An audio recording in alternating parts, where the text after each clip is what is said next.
Assalamualaikum warahmatullahi wabarakatuh dan salam sejahtera. Saya Cikgu Muhammad Firdaus bin Muhammad Jamil dari Sekolah Kebangsaan Tanjung Belanja Parit Perak. Saya akan berkongsi dengan anda semua tentang pengawetan makanan di dalam topik sains KSSR tahun 6.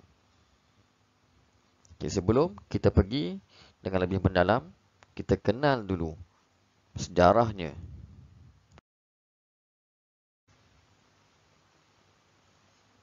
Pada tahun 500,000 sebelum Masihi, masak makanan menggunakan api merupakan kaedah terawal dalam tamadun manusia. Maksudnya, manusia ni sudah mula memasak makanan menggunakan api seperti ikan bakar ataupun daging yang telah dibakar. Pada tahun 12,000 sebelum Masihi, masyarakat Arab kuno mengeringkan dan menyimpan makanan sebagai persediaan sekiranya berlaku banjir.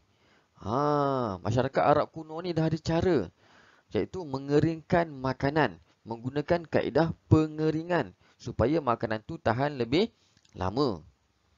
Pada abad ke-14, iaitu 1400 tahun Masihi, manusia mula melumurkan garam pada makanan bagi mengatasi pembaziran dan kekurangan makanan.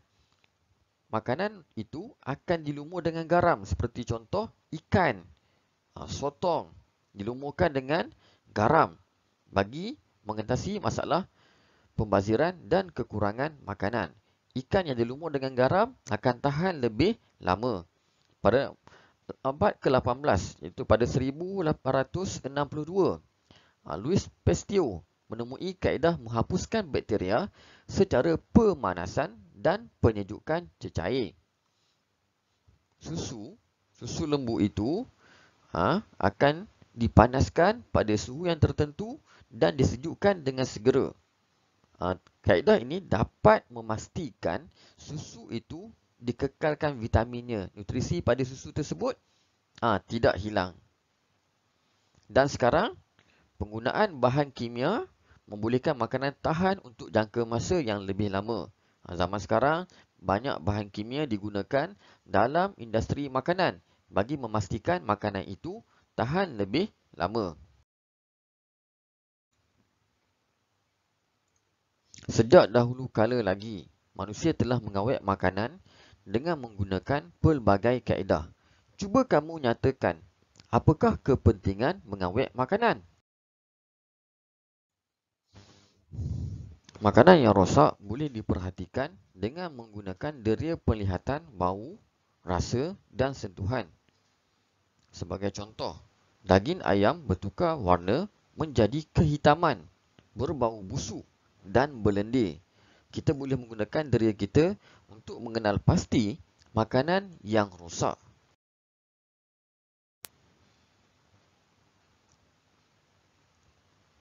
Ikan yang rosak akan berubah tekstur dan berbau busuk.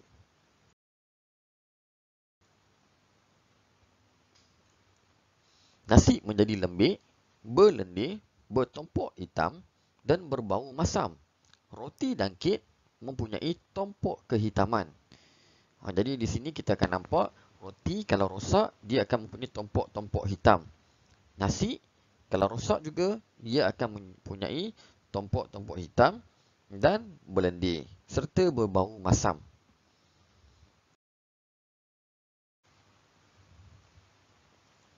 Buah-buahan yang rosak akan berubah tekstur, berkulat dan berubah warna.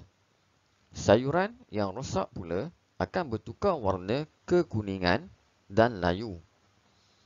Makanan yang rosak boleh diperhatikan dengan menggunakan deria penglihatan, bau, rasa dan sentuhan. Susu yang rosak akan berubah tekstur, berbau masam, berbuih-buih dan berubah warna. Mari kita kenal pasti punca kerosakan makanan. Apakah yang menyebabkan makanan menjadi rosak? Apakah punca utama makanan menjadi rosak? Makanan menjadi rosak akibat tindakan mikroorganisma. Kamilah puncanya makanan menjadi rosak. Ya, kita dah tahu dah. Siapa yang menyebabkan makanan menjadi rosak? Iaitu bakteria dan fungi. Bakteria dan fungi merupakan penyebab utama kepada kerosakan makanan.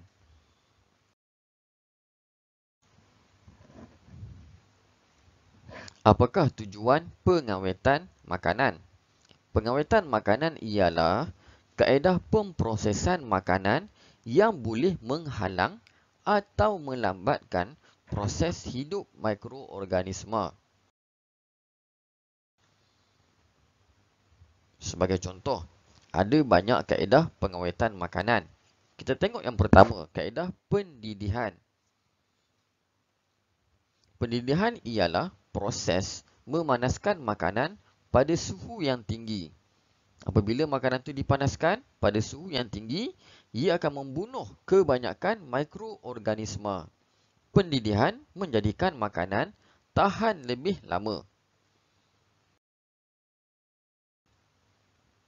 Kaedah yang kedua iaitu kaedah penjerukan.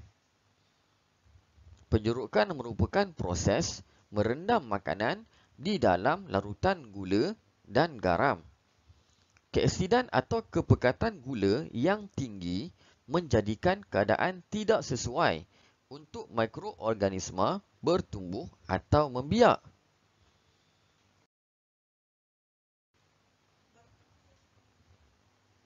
Kaedah yang ketiga, pembungkusan vacuum. Merupakan proses mengeluarkan semua udara daripada bekas atau pembungkus makanan. Ketiadaan udara menyebabkan bakteria tidak boleh bertumbuh dan membiak. Kita ingat balik. Kita ingat kembali tajuk mikroorganisma kita yang lepas, di mana ada 5 faktor yang menyebabkan pertumbuhan mikroorganisma. Salah satunya ialah udara.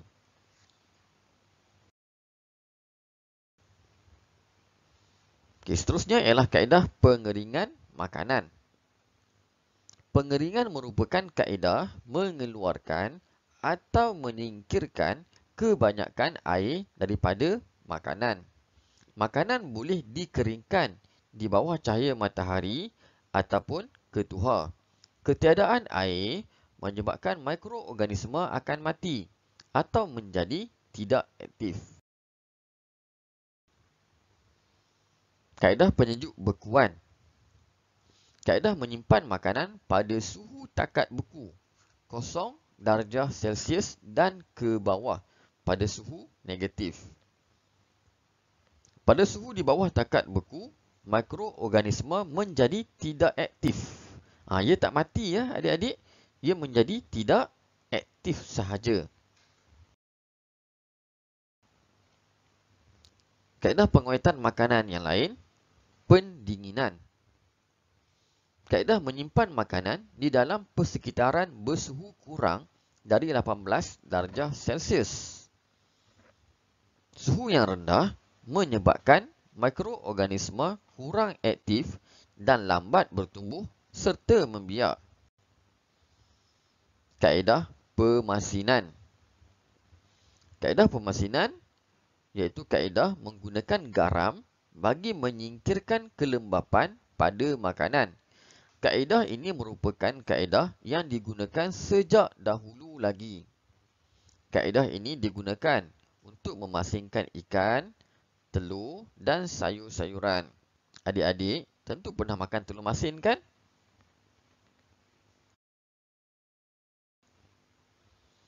Kaedah pelilinan.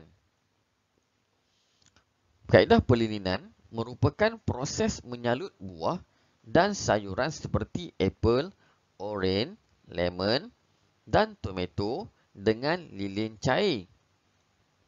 Kaedah ini mencegah pertumbuhan mikroorganisma di permukaannya. Kaedah ini juga mengekalkan kesegaran buah.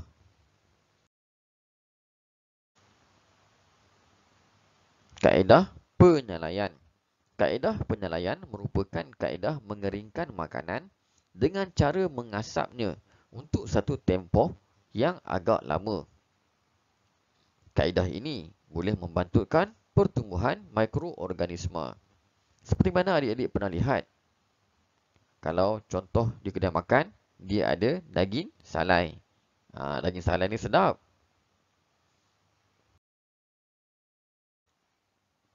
Kaedah pengentinan dan pembotolan. Kaedah pengentinan dan pembotolan merupakan proses mendidih makanan untuk membunuh mikroorganisma. Makanan tersebut akan dididihkan terlebih dahulu. Makanan kemudiannya disejukkan dan dimasukkan ke dalam bekas kedap udara. Sebagai contoh makanan yang dalam tin ni, kita tengok sardin, ikan sardin.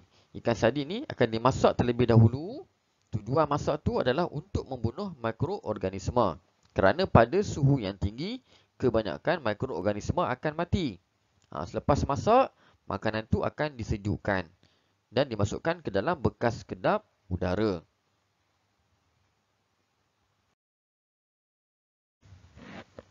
Mari kita tengok macam mana kaedah pengentinan dan pembotolan dihasilkan. Okey, mula-mula makanan dimasukkan ke dalam tin. Kemudian tin dipenuhkan dengan sos atau minyak ataupun larutan gula. Tin kemudiannya akan dipateri untuk menjadikan kedap udara. Tin tersebut dipanaskan dalam periuk tekanan untuk membunuh semua bakteria. Tin disejukkan secara rendaman atau semburan air. Tin kemudiannya dilabelkan dan dibungkus untuk dipasarkan. Pemanasan pada suhu didih dapat membunuh kebanyakan bakteria aktif tanpa merosakkan rasa dan nilai nutrisi makanan tersebut. Pemanasan pada suhu didih dapat membunuh kebanyakan bakteria aktif tanpa merosakkan rasa dan nilai nutrisi makanan. Kaedah pempastiuran. Proses pemanasan makanan sehingga suhu tertentu untuk beberapa ketika dan diikuti dengan pendinginan semula. Itu kaedah pempastiuran. Pempastiuran ni biasanya kita akan gunakan susu ataupun jus buah-buahan. Okey, kaedah pempastiuran ni dapat mengekalkan nilai nutrisi makanan tersebut. Zat-zatnya masih ada. Mikrovitaminnya pun masih ada.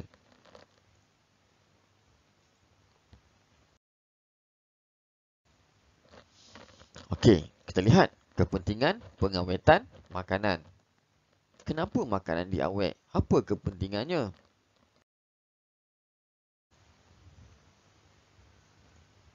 Makanan yang ditingkan boleh mengatasi masalah bekalan makanan semasa kecemasan. Contohnya semasa banjir melanda sesebuah kawasan. Makanan yang ditingkan tu akan tahan lebih lama, mudah dibawa.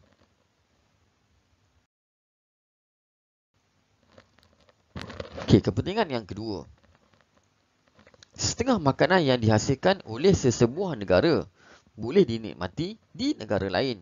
Sebagai contoh, tempoyak yang dihasilkan di Malaysia ni dapat dinikmati oleh penduduk negara Britain, negara Amerika, dengan menggunakan tempoyak kita ni.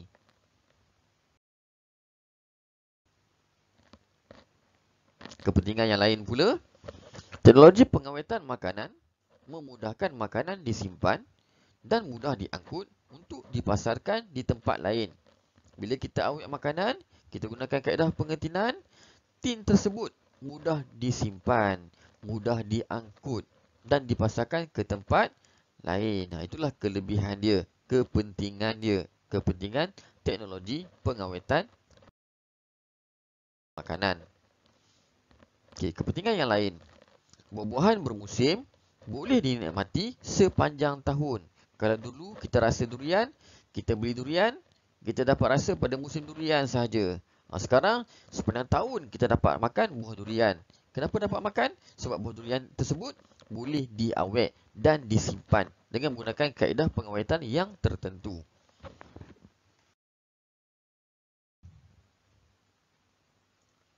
Makanan yang diawet dapat disimpan lebih lama dan boleh memenuhi keperluan bekalan makanan sepanjang tahun. Kalau kita tak awet makanan, makanan tu cepat rosak. Tak dapatlah kita simpan dia lebihlah lama. Kalau kita awet, dia akan tahan lebih lama. Dan kita dapat memenuhi keperluan bekalan tersebut sepanjang tahun. Okey adik-adik. Sekian saja tajuk kita pada hari ini. Okey, sebelum saya tamatkan pembelajaran saya, adik-adik boleh scan QR code di bawah yang terpapar di sini ataupun masukkan alamat URL gg.gg/pengawetan 2020 untuk menjawab soalan ulang kaji pengawetan makanan. Okay, selamat mencuba. Bye-bye. Jumpa lagi.